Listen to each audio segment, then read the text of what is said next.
सो हे hi hello guys, hopefully आप लोग ठीक ही होंगे। तो चलिए हम अपनी स्टोरी बेहद इस है को स्टार्ट करते हैं। यहाँ हमने सुना था कि जो नताशा होती हैं, आई मीन आरू की भाभी, उन्होंने शीतल को बहुत अच्छे से जवाब दिया था, जिसको सुन के शीतल गुस्से से चली जाती है। और वहीं सुनीता जी भी उसके पीछे पीछे रसोई से निकल जाती हैं ताकि उन्हें काम न करना पड़े। वैसे भी सुनीता जी अव्वल दर्जे की कामचोर थी, और ये बात नताशा के साथ साथ पूरी हवेली वालों को बखूबी पता था। इधर तुलसी जाकर नताशा भाभी की मदद करती है और दोनों मिलकर स्टोव निकालते हैं और उस पर खाना बनाने लगते हैं। तो तुलसी नताशा से पूछती है, भाभी आज गैस पे खाना नहीं बनेगा क्या? कुछ खास है क्या? तुलसी की बात सुनकर नताशा के होठों पर स्माइल आ जाती है। वो हल्का स्माइल करते हुए कहती है, कोई ख़ास बात नहीं है। वो तो गैस की पाइप फटी हुई थी और घर में स्टोव मौजूद था, तो हमने सोचा इसी पे खाना बना लेते हैं, वरना सबको परेशानी होगी, और ख़ासकर बड़की अम्मा को। उन्हें भोजन में देरी बिल्कुल भी पसंद नहीं है। यहाँ नताशा और तुलसी काम करते हुए बातें भी करने लगती हैं। दोनों के बीच में एक प्यारा सा रिश्ता था, जहाँ तुलसी मासूमियत भरी सवालें पूछती और नताशा एक बड़ी बहन की तरह उसके सारे सवालों का जवाब दिया करती थी। यहाँ नताशा आटा गूँथ रही थी कि तभी उसे कुछ याद आता है। वो तुलसी से कहती है, तुलसी तुम सब्जी देख लो, हम अभी छत पर से आते हैं। जिस पर तुलसी कहती है, हाँ ठीक है, हम देख लेंगे, आप जाओ। ये बोलकर नताशा रसोई से निकल जाती है। और इधर शीतल, वो इस वक्त बेहद गुस्से में अपने रूम में चक्कर लगा रही थी और अपने नाखूनों को दांतों से चबा रही थी, जिससे कि साफ पता चल रहा था कि इस वक्त वो काफ़ी गुस्से में है। और आज उसने अपने रूम का एक भी सामान नहीं तोड़ा था, किसी भी चीज़ पे गुस्सा नहीं निकाला था। शायद आरू का खौफ था जिसने उसे ऐसा करने से रोक रखा था। इधर शीतल को इस तरह जल्दी जल्दी चलता देखकर सुनीता जी अजीब सा मुंह बना के कहती है, ओए इतनी जल्दी जल्दी क्यों चल रही हो? ओलंपिक में जाना है क्या? सुनीता जी की बात सुनकर शीतल उन्हें अपनी गुस्से भरी नज़रों से घूरती है। तो सुनीता जी चुप हो जाती हैं, क्योंकि उन्हें पता चल गया था कि इस वक्त शीतल बहुत ज़्यादा गुस्से में है, और अभी शीतल को कुछ कहना मतलब हुंकार भरती नागिन को छेड़ने जैसा था। शीतल गुस्से में दांत पीसते हुए कहती है, तुलसी तुलसी तुलसी, नफरत है मुझे इस नाम से। उस 2 दिन की आई हुई पिद्दी सी लड़की ने पता नहीं क्या जादू कर दिया है सबके ऊपर, जो सब उसी की भाषा बोल रहे हैं। इस हवेली में एक नताशा भाभी थी जो मुझे हमेशा कहा करती थी कि मैं उनकी देवरानी बनूंगी, लेकिन आज आज जब आरू वो पिद्दी भर की लड़की को लेकर आई है, तब से तवे की रोटी की तरह सब बदल गए। और फिर अपने बालों को नोचते हुए, नहीं, बिल्कुल नहीं, वो पिद्दी भर की लड़की मेरी जगह नहीं ले सकती, मैं ऐसा कभी होने ही नहीं दूंगी। इस वक्त शीतल की आंखें गुस्से से लाल थी, जैसे अभी उसकी आंखों से खून निकलने लगेंगे। उसके चेहरे पर तुलसी के लिए नफरत साफ साफ नजर आ रही थी। वहीं उसके चेहरे के इस तरह के भाव से साफ पता चल रहा था कि वो इतनी आसानी से तो तुलसी को छोड़ने वाली नहीं थी। वो आरू के प्यार में इस कदर पागल हो चुकी थी कि आगे चलकर वो आरू को पाने के लिए किसी भी हद तक जा सकती थी। शीतल को इस तरह देखकर सुनीता जी को भी उससे डर लगने लगा था। हालांकि वो जानती थी कि उनके सामने मौजूद लड़की उनकी बेटी के प्यार में पूरी तरह से पागल हो गई है। इधर सुनीता जी अपने डर को काबू में रखते हुए कहती है, अब तुम क्या करने वाली हो? सुनीता जी की बात सुनकर शीतल किसी सनकी की तरह अपने बालों में उंगलियां फिराते हुए कहती है, करने वाली हूँ नहीं, कर चुकी हूँ। ये सुनकर सुनीता जी उसको देखने लगती हैं। उन्हें कुछ भी समझ नहीं आ रहा था। वो कुछ कहने वाली होती हैं कि तभी तुलसी की जोर की चीख सुनाई देती है। तुलसी की चीख सुन के सुनीता जी हैरान रह जाती हैं। वही शीतल तो मानो बहुत ज़्यादा खुश हो गई थी तुलसी की ऐसी ऐसी चीख सुन के। इधर तुलसी की चीख सुन के सुनीता जी और शीतल नीचे आते तो देखते हैं नताशा तुलसी को संभाले हुए किचन से बाहर ला रही थी।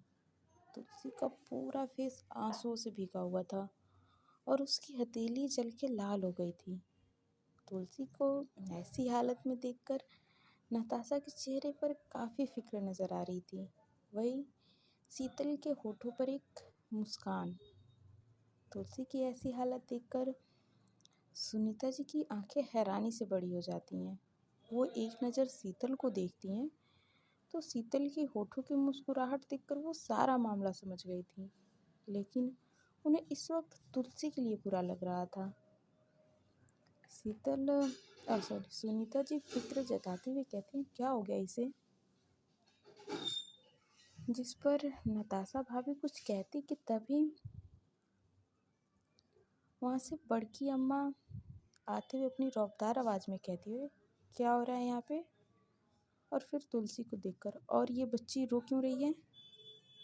नताशा तुलसी को संभालते हुए कहती है वो अम्मा तुलसी का हाथ जल गया है। तुलसी के हाथ जलने का सुन के बड़की अम्मा के चेहरे पर तुलसी के लिए फिक्र साफ साफ नजर आने लगती है।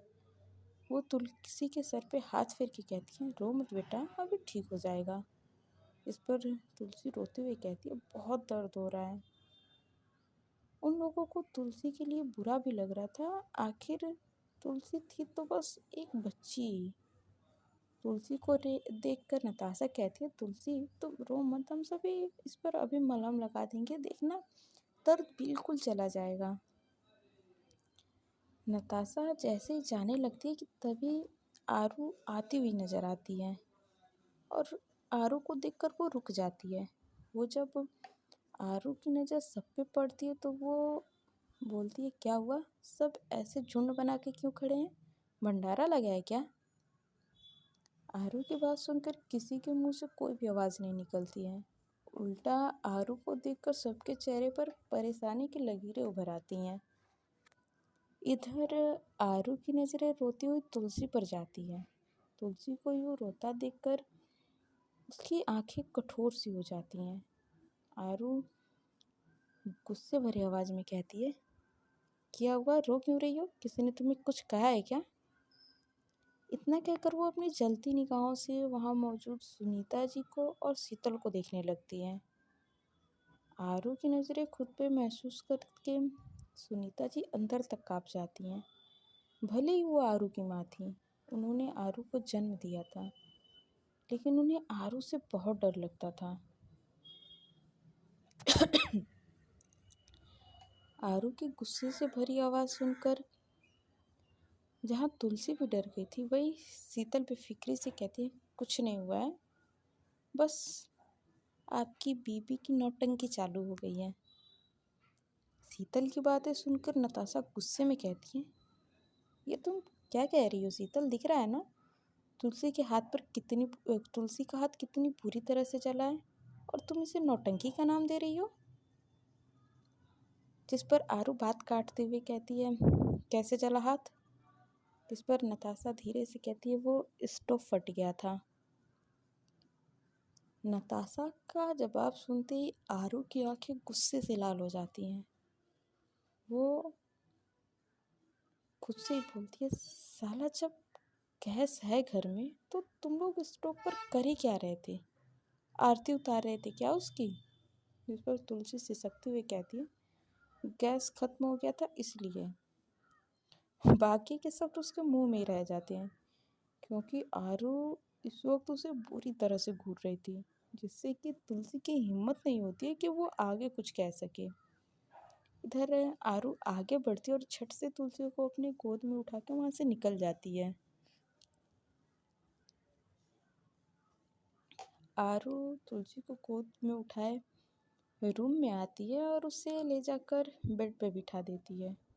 उसके बाद से साइड ड्रॉअर से कुछ दवाइयाँ निकालती है और उसके हाथ पे लगाने लगती है, जिससे कि तुलसी की सिसकियाँ निकल जाती हैं। तुलसी की सिसकी सुन के आरू बोलती है, अभी दर्द हो रहा है ना? क्यों गई थी तुम रसोई में? मैंने तुम्हें मना किया था ना कि तुमको कोई भी काम नहीं करना है। अब तुम क्या चाहती हो? मैं फिर से तुम्हें सजा दूँ? जिस पर तुलसी मासूमियत से आंखें नम किए हुए कहती है, नताशा भाभी अकेले काम करती हैं, इसलिए मैंने सोचा उनकी मदद कर दूं। और मैं इस हवेली की छोटी बहू हूँ ना, तो मेरा भी तो कुछ फ़र्ज़ बनता है। अच्छा थोड़ी ना लगता है कि भाभी दिन भर काम करे और हम लोग बस खाएं। आरू एकटक तुलसी के चेहरे को देख रही थी। उसे उम्मीद नहीं थी कि उसके सामने जो लड़की मौजूद है वो इतनी बड़ी बड़ी बातें करती होगी। आरू की नज़रें तुलसी के नाजुक से होठों पे जाके ठहर जाती हैं। इधर आरू धीरे धीरे करके उसके होठों के करीब जाने लगती है और वही आरू की गर्म सांसें उसके चेहरे पर महसूस करके तुलसी भी शर्म से पलकें झुका लेती हैं। दोनों के होठ अभी एक दूसरे से मिलते उससे पहले ही कबाब में हड्डी बनते हुए डॉक्टर कमरे में आ जाता है और कहता है, क्या मैं अंदर आऊँ? डॉक्टर की आवाज़ सुनकर दोनों एक दूसरे से अलग हो जाते हैं। आरू अपने बालों में हाथ फेरते हुए डॉक्टर को देखती है, जो पहले से ही रूम में मौजूद था। डॉक्टर को रूम में मौजूद देखकर आरू से घूरते हुए कहती है, अंदर तो आ ही चुके हो, अब क्या हमारे दिल में छेद करके हमारे अंदर घुसोगे? आरू का ऐसा जवाब सुन के डॉक्टर भी चुप जाता है। तब आरू फिर से कहती है, अब आ ही गए हो तो ये बताओ, अब आ गए हो तो अपना काम करो या उसके लिए मैं मुहूर्त निकलवाऊं? आरू की बात सुन के रोते रोते ही तुलसी को हंसी आ जाती है। वो जब जब आरू तुलसी को देखती है तो वो वापस रोने जैसी शक्ल बना देती है, जैसे वो कितनी मासूम है। इधर आरू और डॉक्टर आरू और तुलसी को देखते हुए कहता है, हमें बड़की अम्मा ने बुलाया और फिर तुलसी को देखकर इनके हाथों में पट्टी करने के लिए, जिस पर आरू हाँ में सर हिला देती है। जिसके बाद डॉक्टर आरू के हाथों में पट्टियाँ करके उसे कुछ दवाइयाँ लिख के तुलसी के हाथों में पट्टियाँ करके उसे कुछ दवाइयाँ लिख करके आरू को देता है और बोलता है, ये दवाइयाँ इन्हें देते रहिएगा, दर्द कम हो जाएगा और ध्यान रखिएगा कि कुछ दिन हाथों में पानी ना लगे। इतना कहकर डॉक्टर वहाँ से चला जाता है और तुलसी अपना मुंह बनाए हुए अपने हाथों में लगे पट्टी वाले हाथों को देखने लगती है। तुलसी को ऐसे देखकर आरू से धमकी देते हुए कहती है, मैं किसी काम से बाहर जा रही हूँ तो बंदरियों की तरह उछलने मत लगना, चुपचाप अच्छे बच्चे की तरह बेड पे रहना और मैं भाभी से कह दूँगी, वो तुमको आकर खाना खिला देंगी। लेकिन खबरदार, अगर तुम रूम से बाहर गई तो फिर सज़ा पाने के लिए तैयार हो जाना। इतना कहकर वो वहाँ से चली जाती है। वही आरू के जाने के बाद तुलसी मुंह बना के कहती है, जब देखो तब डांटती ही रहती है खड़ूस कहीं की। अब मैं अकेले रूम में करूँगी क्या? और फिर अचानक से खुश होके कहती है, अरे वाह, अब हम दिन भर मस्त टीवी देखेंगे। यहाँ तुलसी जाती है, टीवी चालू करती है और जैसे कि मेरा फेवरेट कार्टून डोरेमोन है, वैसे ही तुलसी का भी फेवरेट कार्टून डोरेमोन था, तो वो डोरेमोन देखने लगती है। इधर आरू वहाँ से निकलती है और अपनी जीप लेकर एक फार्म हाउस के बाहर आके रुकती है। ये फार्म हाउस किसी और का था, जो उसे पार्टी में टिकट देने वाला था। आरू के साथ पप्पू भी आया था। वो दोनों जीप से उतरते हैं और आरू जैसे उस फार्म हाउस के अंदर जाने के लिए कदम बढ़ाती है कि तभी पप्पू उसे रोक के कहता है, बॉस। पप्पू की आवाज़ सुनकर आरू रुक जाती है और उसे देखने लगती है। तभी पप्पू अपनी बात को आगे बढ़ाते हुए कहता है, बॉस, यहाँ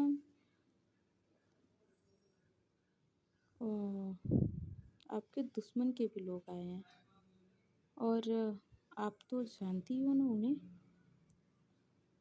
इधर अपने दुश्मनों का नाम सुनते ही आरू बिल्कुल गुस्सा हो जाती है। वो दांत पीसते हुए कहती है, सही टाइम पे आए हैं सब। वैसे भी मेरे हाथों में सुबह से बहुत खुजली हो रही थी। आरू की बात सुनकर पप्पू स्माइल करता है और वो जानता था कि अब कुछ ना कुछ धमाका तो ज़रूर होने वाला है। इधर आरू और पप्पू जैसे ही फार्म हाउस में एंटर करते हैं, आरू की नज़र वहाँ बैठे एक लड़की पे जाके ठहर जाती है, जिसने इस वक्त एक शर्ट, एक डेनिम की जीन्स पहनी थी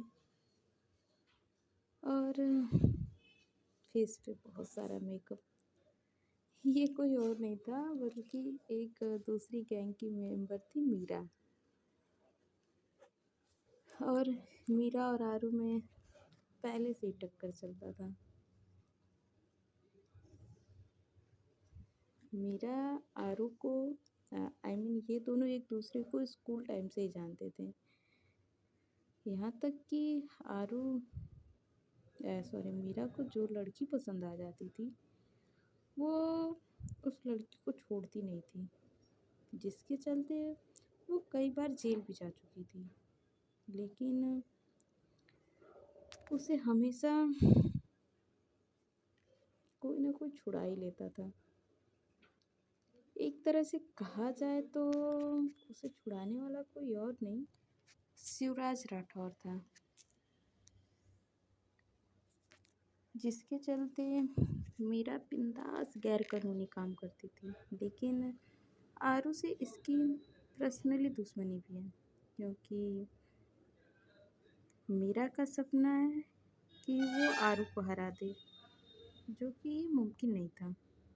आरू को देखकर मीरा के होठों पर एक मुस्कान आ जाती है। वो अपने दोनों हाथों को उठाकर आरू को नमस्ते करते हुए कहती है, नमस्ते, आज तो मेरे भाग्य ही खुल गए जो आपके दर्शन हो गए। आरू उसे अपनी जलती निगाहों से देखते हुए कहती है, लेकिन आज हमारे भाग्य फूट गए जो दूसरों के टुकड़ों पर पलने वाले कुत्ते की शक्ल हमने देख ली। आरू की बात सुनकर मीरा गुस्से से अपनी मुट्ठियाँ भींच लेती है, जिसे आरू भी देख लेती है। और इस वक्त उसके होठों पर एक डेविल स्माइल थी। वो मीरा के सामने वाले सोफे पर बैठते हुए अपने पैरों को एक पैर के ऊपर रखती है और फिर वो मीरा की तरफ देखने लगती है। ये सब देखकर वहाँ पे बैठे जो लोग थे उनके भी पसीने छूट रहे थे। उन्हें डर लग रहा था कि कहीं आज कांड ना हो जाए। ना वो आरू को नाराज कर सकते थे और ना मीरा को, क्योंकि मीरा शिवराज की गैंग से थी।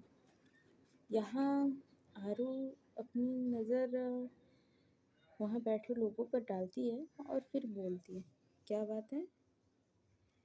मुझे पता नहीं था कि यहाँ पर फेंकी हुई बोटी नोचने वाले कुत्तों को भी बुला रहे हैं। आरू की बात सुन के मीरा की आंखें गुस्से से लाल हो जाती हैं। वो दांत पीसते हुए कहती है, अब कुछ ज़्यादा ही बोल रही है आरू। जिस पर आरू मुस्कुराते हुए घूरते हुए कहती है, अपनी आवाज़ नीचे रखो, तुम्हें पता नहीं है कि तुम किससे बात कर रही हो। ज़्यादा आवाज़ निकाली ना तो तुम्हारी ज़बान तुम्हारे हलक से खींच लेंगे। आरू की बात सुन के मीरा गुस्से का घूंट पी के रह जाती है। भले ही इस वक्त उसे बहुत ज़्यादा गुस्सा आ रहा था, लेकिन वो कहावत है ना, नदी में रहकर मगरमच्छ से बैर नहीं करते, ठीक वैसे ही कोई भी राजपूत खानदान से ऐसा बैर नहीं चलाना चाहता था। और आरू ही राजपूत खानदान की नींव थी और आरू से उलझना मतलब पूरे वहाँ के लोगों से उलझना था। दोनों को देखकर जो वहाँ नेता थे उनकी हालत ख़राब हो रही थी। वो उन्हें शांत कराते हुए कहते, अरे आप दोनों शांत हो जाइए, क्यों लड़ना झगड़ना, क्यों ही अपना बीपी बढ़ा रहे हो। और फिर मीरा को देखकर, अरे आप जिस काम के लिए आई हो वो काम करो ना। इतना कहकर वो जबरदस्ती से हंसते हुए आरू को देखने लगते हैं, जिससे आरू कहती है, यहाँ क्या कोई क्लोजअप ऐड चल रहा है जो अपने ये इस टेढ़े मेढ़े पीले पीले दांत को दिखा रहे हो। आरू की बात सुनकर नेता जल्दी से अपना मुंह बंद कर लेता है, क्योंकि आरू ने उसकी गंदी वाली बेइज्जती कर दी थी। इधर मीरा आरू को देखते हुए स्माइल करके कहती है, आरू आप चाहती हो कि आपका राज यहाँ चले, लेकिन कुछ समय बाद शायद आप एमएलए भी बन जाओ। इसलिए आज हम आपके लिए एकदम फायदे का सौदा करने आए हैं।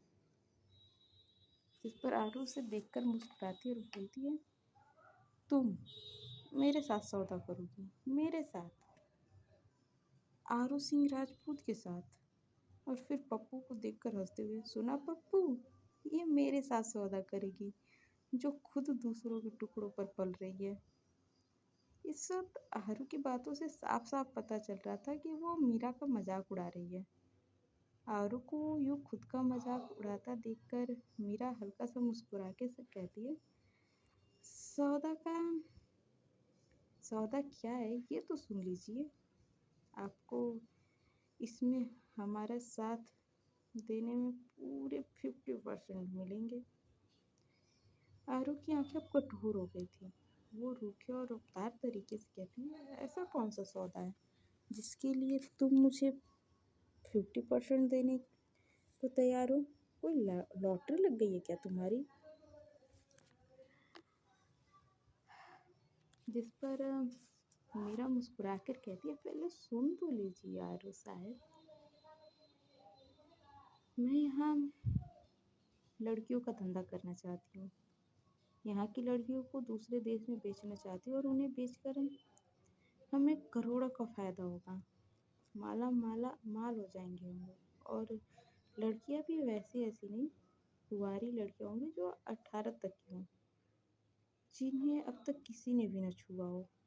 इतना कहकर वो मुस्कुराते हुए आरू को देखने लगती है। वही आरू की आंखों में इस वक्त काफ़ी गुस्सा था। वो अपनी आईब्रो को रब करते हुए बोलती है, तुमने मुझे दलाल समझ रखा है जो मैं लड़कियों का धंधा करूं? कभी देखा है मुझे ऐसा गलत काम करते हुए? ना ही मैं ये काम करती हूँ और ना किसी को करने दूंगी। जिस पर मीरा आरू को मनाते हुए कहती है, सोच लीजिए राठौर, बहुत पैसे इस धंधे में, माला माल हो जाएंगे हम लोग। इस वक्त मीरा की आंखों में हवस और पैसे की लालच साफ नजर आ रही थी। देखते हुए कहती है, अगर तुमने किसी पर भी अपनी ये गंदी नजर डाली ना, तो सोच लो तुम्हें यहीं फाड़ के रख देंगे। और देखो, ये धंधा करने का विचार ना तुम छोड़ दो, वरना हम तुम्हें कहाँ गायब करेंगे ये तुम्हें कि तुम्हें कोई ढूंढ भी नहीं सकता है, और वो शिवराज भी नहीं। आरू ने साफ साफ मीरा को धमकी दे दी थी। वही मीरा की बात सुन के सॉरी आरू की बात सुन के मीरा पूरी तरह से बौखला गई थी और अंदर ही अंदर उसका गुस्सा उबलने लगा था। इधर आरू पप्पू के साथ वहाँ से जाने के लिए जैसे ही कदम बढ़ाती है, मीरा की बातें सुन के उसके चलते हुए कदम वहीं रुक जाते हैं और आरू की गुस्से से मुट्ठियाँ कस जाती हैं। वहीं वहाँ सबकी हालत डर से खराब थी, क्योंकि उन्हें पता था कि मीरा ने सोए हुए शेर को जगा दिया है, उसके मुंह में हाथ दे दिया है जो अब उसकी मौत से ही शांत होगा। मीरा गंदे तरीके से मुस्कुराकर कहती है, मेरे से दुश्मनी थोड़ी महंगी पड़ सकती है। सुना है आपकी नई नई शादी हुई है और आपकी घरवाली बड़ी सुंदर है। जिसे कभी किसी ने छुआ तक नहीं। इतनी खूबसूरत बीबी रख के इतने दुश्मन नहीं पाला करते। कहीं ऐसा ना हो कि आपके बाद कोई आपकी बीबी को वो इतना ही कहती है कि आरू गुस्से से पलटती है और अपने बंदूक में मौजूद सारी की सारी गोलियां मीरा के सीने के अंदर उतार देती है। इस वक्त आरू की आंखों में आग उगल रही थी। लाल खून से लथपथ मीरा जमीन पे गिरी थी। आरू मीरा को अपनी जलती हुई निगाहों से देखते हुए कहती है, तुमने मेरी पत्नी के बारे में ऐसी बातें कही कैसे? तुम्हारी हिम्मत कैसे हुई? कोई उसके ऊपर नज़र उठा के देख ले तो हम उसकी आंखें निकाल लें। समझ में आया?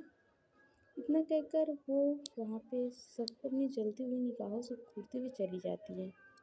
इधर आरू के पीछे पीछे पप्पू भी वहाँ से निकल जाता है और वहीं वहाँ पे जितने लोग थे इस वक्त सारे लोग थर थर थर थर काँप रहे थे।